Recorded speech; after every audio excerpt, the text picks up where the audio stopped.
নমস্কাৰ পিয়াংচি world YouTube চেনেললৈ আপোনালোকক পুনৰবাৰ স্বাগতম। আজি আমি গৈ আছোঁ ৰহা দীঘলদৰী কাকতি গাঁও।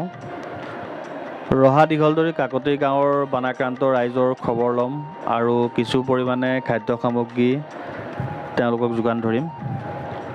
আহকচোন চাই যাওঁ।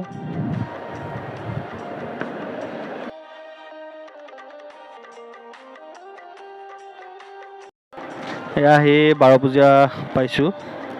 বাৰপূজীয়া এই ৰাস্তাটোতো পানী উঠিছিলে, এতিয়া শুকাইছে বৰ্তমান। চাওক, দুই কাষে পানী, ৰাস্তাটো সম্পূৰ্ণভাৱে ডুব গৈছিলে।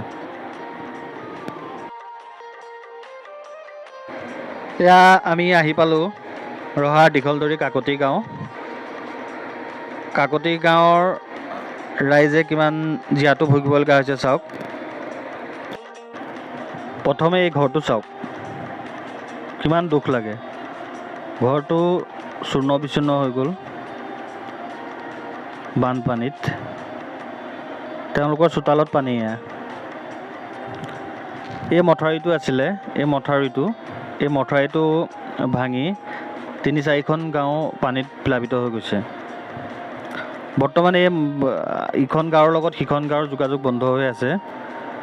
আৰু স্থানীয় ৰাইজে কোৱা মতে যিখিনি জেগাত এই মথাউৰিটো ভাঙিছে, এইখিনি জেগাত 40-ৰ পৰা 50 ফুট দ এটা ডুবি সদৃশ হৈ গৈছে।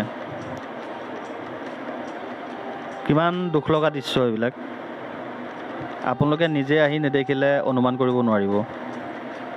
চাওকচোন।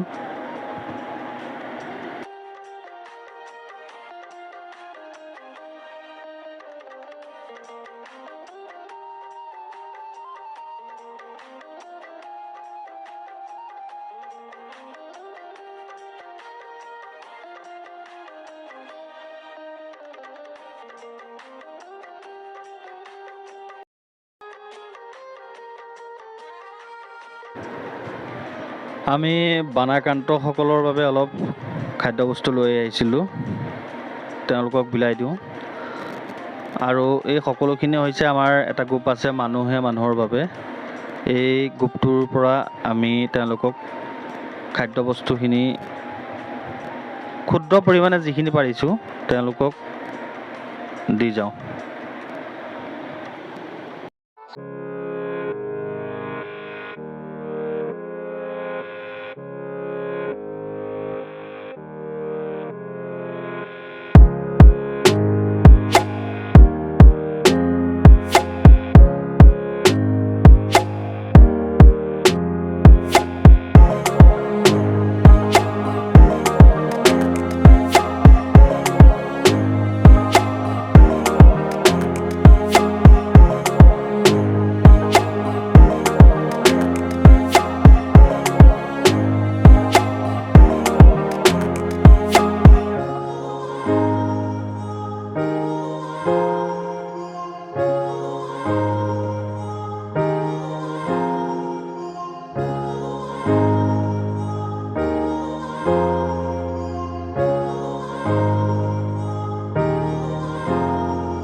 এই ৰাস্তাটো ছিগি গৈছিলে, বৰ্তমান মেৰামতি কৰি থৈছে।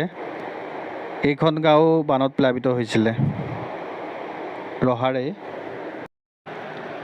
ভাল লাগিল ৰহা দীঘলদৰী ৰাইজক, তেওঁলোকে আমাক আশীৰ্বাদ কৰিলে। আৰু ধন্যবাদ জ্ঞাপন কৰিলোঁ আমাৰ মানুহে মানুহৰ বাবে গোপৰ কৰ্মকৰ্তাসকলক।